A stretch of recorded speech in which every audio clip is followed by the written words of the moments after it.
Hello everybody and welcome to this lesson. Remember your level 10, unit 6, lesson A and D. Well, from A to D.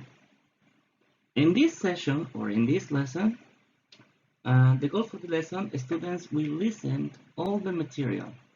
Use the previous one to understand what they are listening and write the most important element from this learning process. Bienvenidos chicos. Está en nivel 10, nivel 6, lección de la A a la B.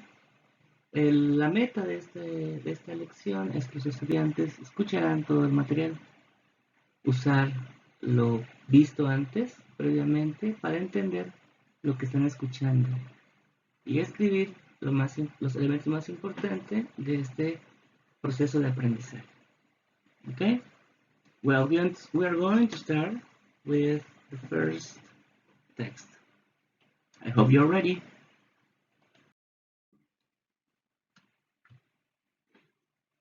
Now, archaeological discoveries. The Terracotta Army. Here it is.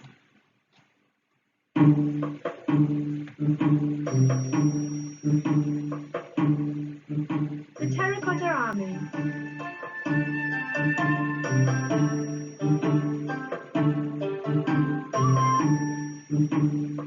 In 1974, a group of farmers in China were digging a well when they uncovered something strange. A life-size statue of a soldier standing ready for battle.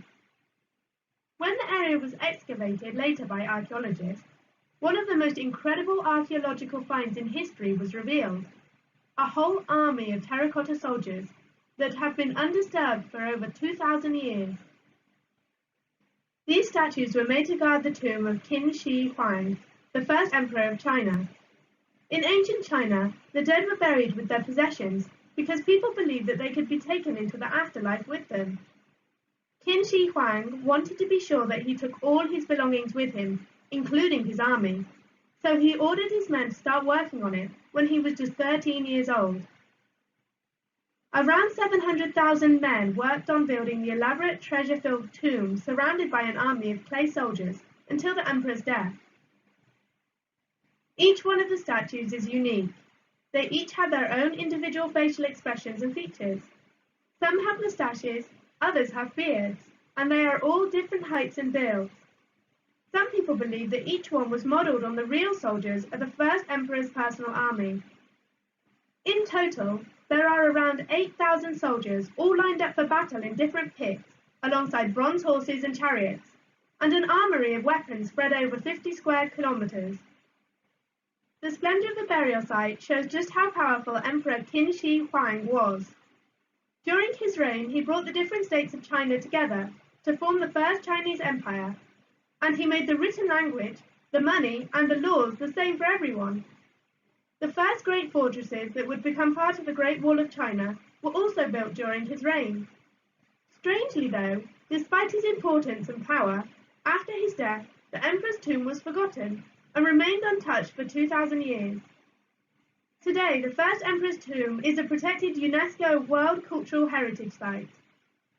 Archaeologists may never uncover all the riches of the tomb, but what has been found so far is a fantastic gift to the world. Any visitor to China will be amazed by the spectacular terracotta army. It is a sight not to be missed. Okay, so you listened the British pronunciation from this important text from your course. Okay, so you're going to listen the following audio, but remember, in your previous work, in your previous activities, you have a translation.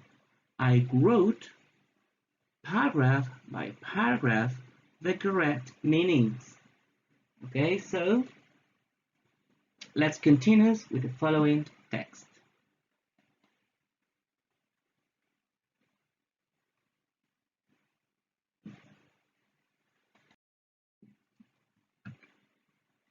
Now, special attractions.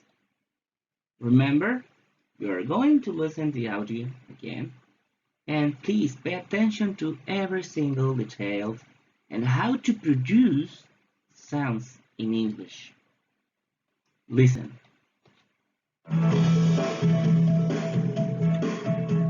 Roadside attractions you really can't miss.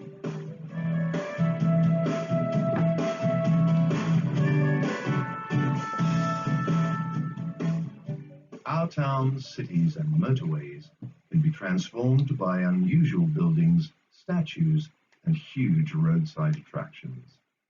They bring an element of surprise and humor to everyday places and come in many shapes and sizes.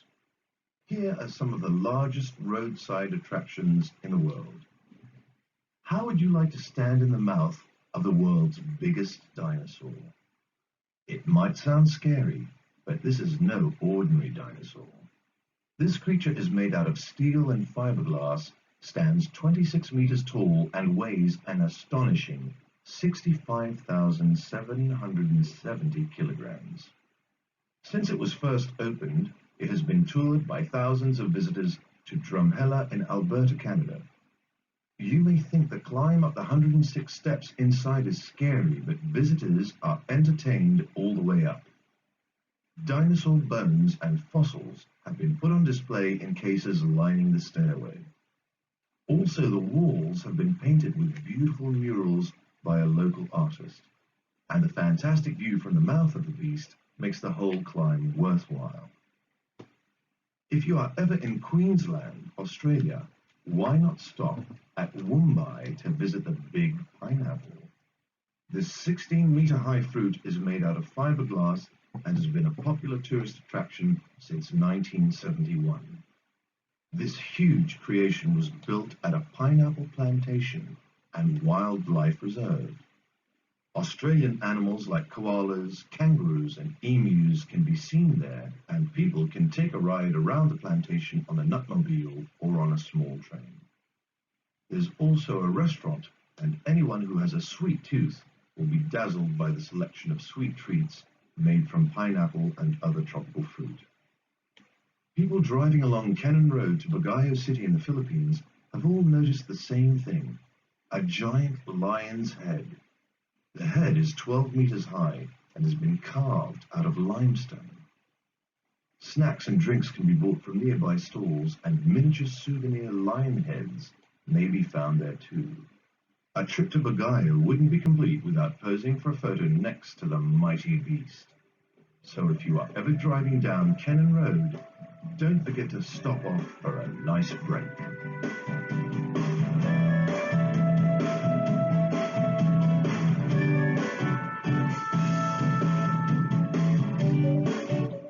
Okay, what do you think? Now, remember, important, compare. You can compare my pronunciation, this audio with British pronunciation, and your own pronunciation. Remember, you can memorize information, you can practice, and practice. I think that's the key of every skill that you want to develop. Okay, so now it's time for you to listen to the following text. I hope you're ready. Culture Corner, Lesson 6B. Now, please prepare and listen the text.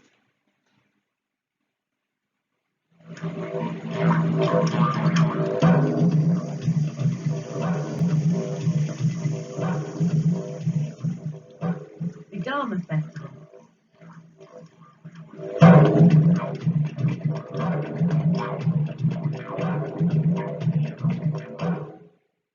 The sound of the didgeridoo, the traditional musical instrument of Aboriginal Australians, announces the beginning of the Garma Festival.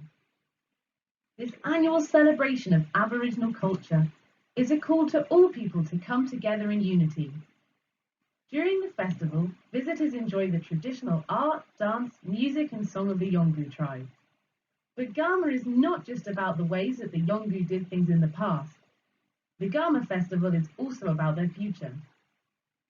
Aboriginal Australians, like the Yolngu, have lived on the continent for over 40,000 years. There were many different tribes, each with their own language. When European settlers arrived in the 18th century, though, the Aboriginals lost their land and many of them died. Luckily, their culture survived and is now an important part of Australian life. Aboriginal Australians believe that everything has a soul or a spirit, including the landscape and the weather. This creates a unique bond between the people and the land. They tell stories and paint pictures about the dreaming, the time when the world began. Aboriginal Australian art is famous not just for the handmade boomerangs or decorated didgeridoos for tourists, but for valuable bark paintings and carefully constructed dot paintings that now hang in art galleries around the world. In the Yolngu language, Gama is something that takes place when people from different backgrounds meet to share knowledge. The festival is held on holy ground in the forest as a way to highlight the past and raise awareness about the future of Aboriginal Australians.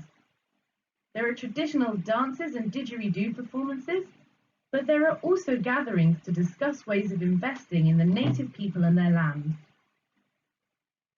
Not everyone can attend the festival. This special event that brings together the past, present and future is so popular that attendance is by invitation only. People can apply through the Gama Festival website. If you are interested, visit www.yyf.com.au. Okay, so what do you think? I hope you pay attention to the important details of pronunciation. Now, we are going to listen to everyday English, a dialogue, and when you want to post a parcel. I hope you're ready. So, here it is. Wait a minute.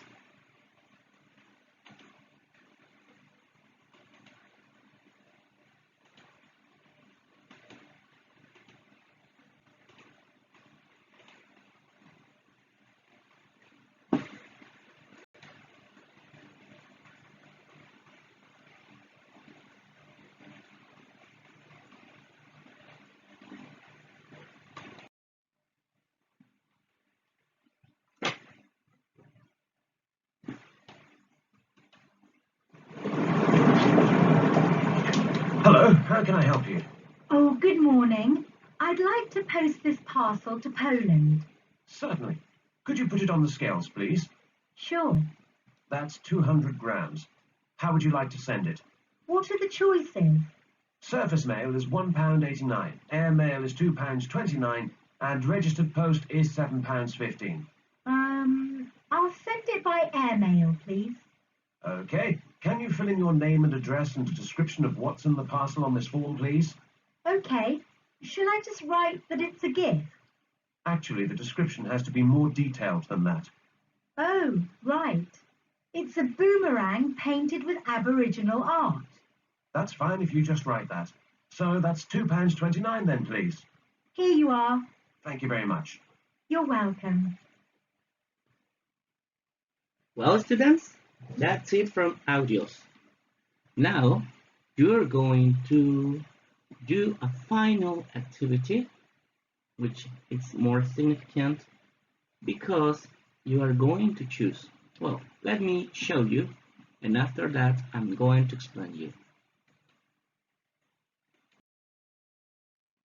This is the activity. Write a list of new words.